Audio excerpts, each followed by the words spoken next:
Sir আসসালামু আলাইকুম। আমাদের প্রত্যাশা প্রোডাকশনের ল্যাবে এই যে ইটনের ইলেকট্রিক প্যানেলটা এসেছিল।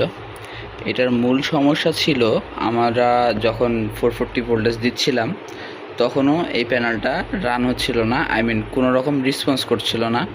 আমি ইনপুটে লাইন দিলেও আউটপুটে কোনো ভোল্টেজ আসতেছিল না বা পাম্প আমার স্টার্ট হচ্ছিল না।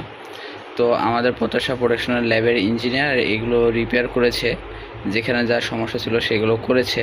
এখন স্যার সম্পূর্ণরূপে আমাদের লাইন আসছে, লাইন ভোল্টেজ স্টার ডেল্টা সম্পূর্ণরূপে কানেকশন হচ্ছে। এখন যদি আমি একটু ডেমো দেখাই, আমি লাইনটা তুলে দিচ্ছি। এই যে স্যার আমাদের লাইনটা তুলে দেওয়া হলো। এই যে স্যার এখন এই যে লাইনে ভোল্টেজ দেখাচ্ছে, আর এইদিকে যদি দেখেন এই যে স্টার ডেল্টা আমার দুইটাই ধরেছে।